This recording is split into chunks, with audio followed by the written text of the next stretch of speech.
آباد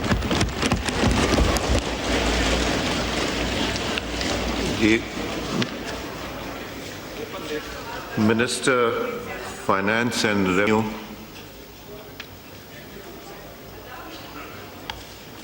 Minister Finance and Revenue to move item number 3.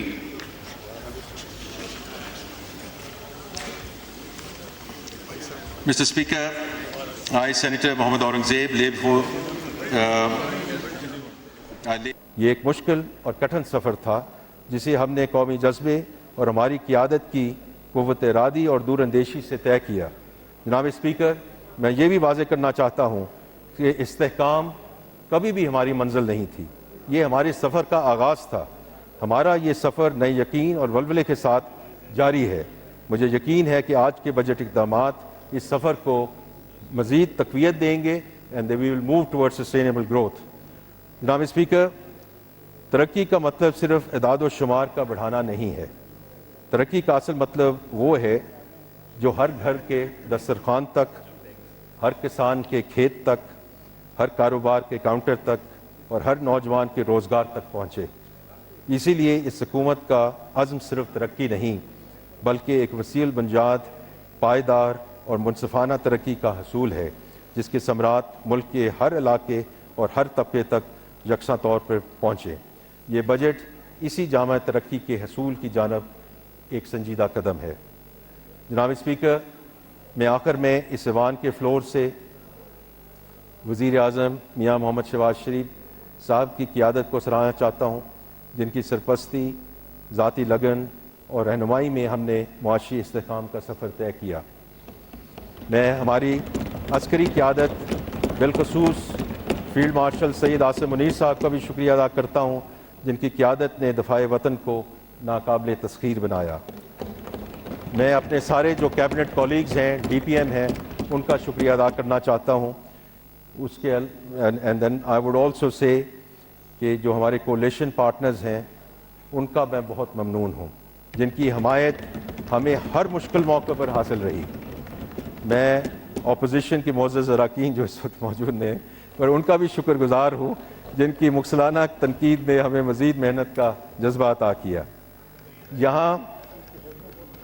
یہاں میں تمام صوبائی حکومتوں کے جذبہ تعاون اور اصرار کو بھی سراہوں گا، جن کی بدولت ہم نے ملک کے اسٹریٹجک اہداف کی تکمیل کی جانب بڑھیں گے۔ ہماری اس تمام تر کاوش اور محنت کا مقصد یہی ہے کہ ہم پاکستان کے عوام کے معیار زندگی کو بہتر بنائیں اور انہیں وہ تمام سہولتیں اور آسانیاں فراہم کر سکیں جن کے وہ مستحق ہیں۔ جناب اسپیکر، میں اپنی تقریر کا اختتام علامہ اقبال کے اس شعر پر کرنا چاہتا ہوں جو اس قوم کی روح کا ابدی اظہار ہے۔ نہیں ہے نا امید اقبال اپنے کشت ویراں سے، ذرا نم ہو تو یہ مٹی بہت زرگئی سے ذاتی۔ پاکستان زندہ باد۔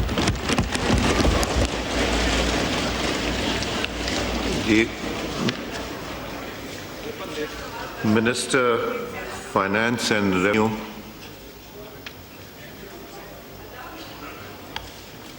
Minister Finance and Revenue to move item number 3.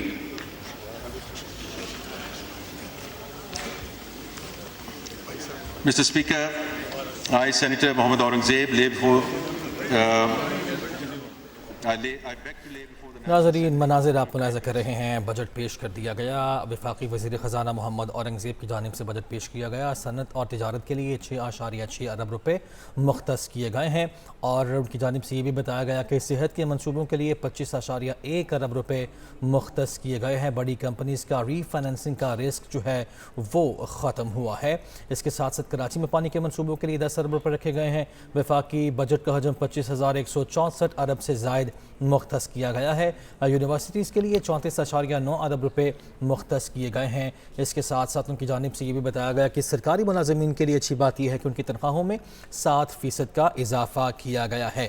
سرکاری ملازمین کی تنخواہوں میں 7% کا اضافہ کرنے کا اعلان کیا گیا۔ اس کے ساتھ ساتھ ریٹائرڈ ملازمین کی پینشن میں بھی 7% کا اضافہ کرنے کی تجویز ہے۔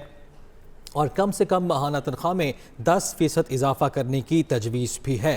سالانہ 25 سے 30 لاکھ کمانے والوں پر ٹیکس کی شرح 23% سے کم کر کے 20% کرنے کی تجویز ہے۔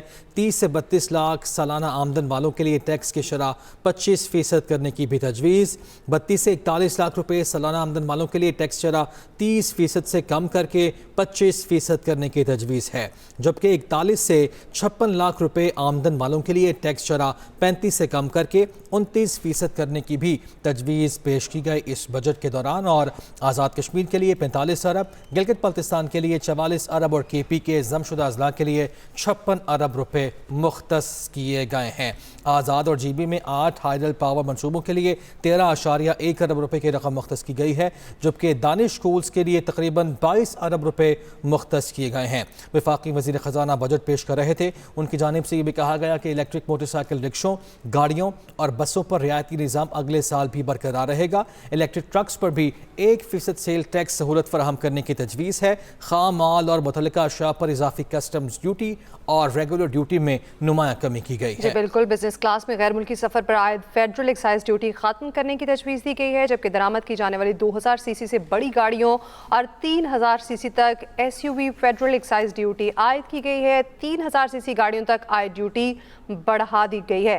سفید اسپرٹ، منرل تارپین آئل پر 80 روپے فی لیٹر فیڈرل ایکسائز ڈیوٹی عائد کی گئی ہے، اور اسی طرح چھوٹے دکانداروں کے لیے فکس ٹیکس متعارف کرانے کی بھی تجویز ہے۔ فائرر کے لیے جائیداد خریداری پر ود ہولڈنگ ٹیکس 2.5% سے کم کر کے 1.25% کرنے کی تجویز سامنے آئی ہے۔ بجٹ اجلاس سالانہ 25 سے 30 لاکھ روپے کمانے والے پر ٹیکس کی شرح 23% سے کم کر کے 20% کرنے کی تجویز ہے۔ اسی طرح 30 سے 32 لاکھ سالانہ آمدن والوں کے لیے ٹیکس کی شرح 25% تک تجویز کی گئی ہے۔ 32 سے 41 لاکھ روپے سالانہ آمدن والوں کے لیے ٹیکس شرح 30% سے کم کر کے 25% کرنے کی تجویز ہے، اور 41 سے 56 لاکھ روپے آمدن والوں کے لیے ٹیکس شرح 35 سے کم کر کے 29% کرنے کی تجویز ہے۔ بات کریں گے آزاد کشمیر کے لیے 45 ارب، گلگت بلتستان کے لیے 44 ارب اور کے پی کے ضم شدہ اضلاع کے لیے 56 ارب روپے مختص کیے گئے ہیں۔ آزاد اور 8 ہائیڈرل پاور منصوبوں کے لیے 13.1 ارب روپے کی رقم مختص کی گئی ہے، جبکہ دانش اسکول کے لیے تقریباً 22 ارب روپے مختص کیے گئے ہیں۔ اسی طرح الیکٹرک موٹر سائیکل رکشوں، گاڑیوں اور بسوں پر رعایتی نظام اگلے سال بھی برقرار رہے گا، اور خام مال اور متعلقہ اشیاء پر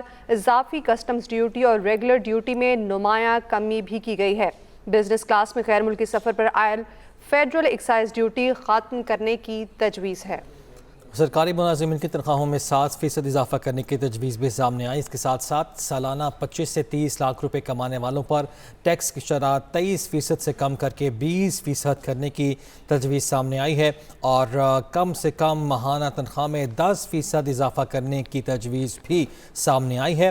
ریٹائرڈ ملازمین کی پینشن میں بھی 7% اضافہ ہوگا، اور یہ تجویز بھی سامنے آئی کہ سرکاری ملازمین کی تنخواہوں میں بھی 7% اضافہ کیا جائے گا۔